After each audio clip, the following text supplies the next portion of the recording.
Haleluya, jumpa lagi dengan saya, Pendeta Reo Panggabean, Oikumene Ministry Jakarta. Apa kabar saudara? Saya berharap saudara selalu berada dalam keadaan baik, sehat, penuh semangat, dan never give up.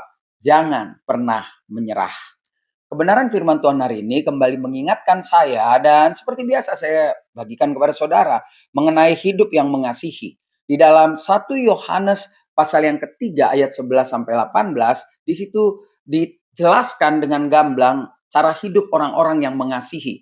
Dan saya hanya akan ambil 2 ayat yang saya pikir kita penting untuk merenungkannya di waktu yang singkat ini. Di dalam 1 Yohanes pasal 3 ayat 14 dikatakan demikian.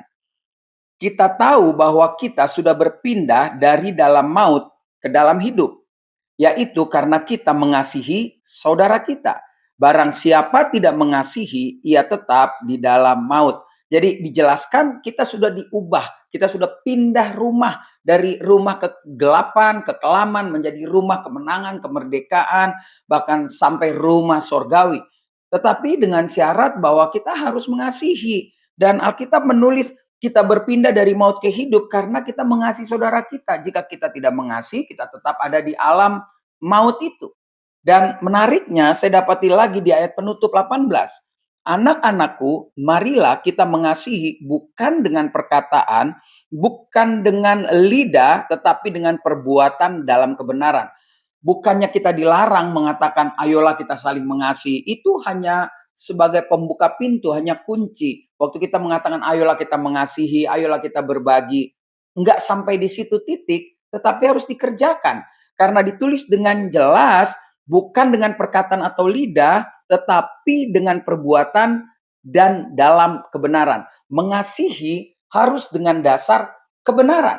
Kebenaran yang dimaksud adalah kebenaran yang berasal dari firman Tuhan. Di dalam hari-hari kemerdekaan ke belakang kan kita juga menemukan ayat itu. Kalau kau tetap tinggal di dalam firman-Ku, engkau akan menjadi anak-anakku. Dan anak-anakku akan tahu kebenaran. Dan kebenaran itu akan memerdekakan kita. Kita akan merdeka melakukan kebenaran. Walaupun itu bersinggungan dengan banyak orang dunia. Tetap semangat. Mari kita nyatakan kasih. Tidak hanya dengan perkataan, tapi dengan perbuatan. Kita sudah pindah dari gelap kepada terang. Saya Pendeta Reo Panggabean, Oikumene Ministry Jakarta. Sampai jumpa pada perenungan berikutnya. Tuhan Yesus memberkati.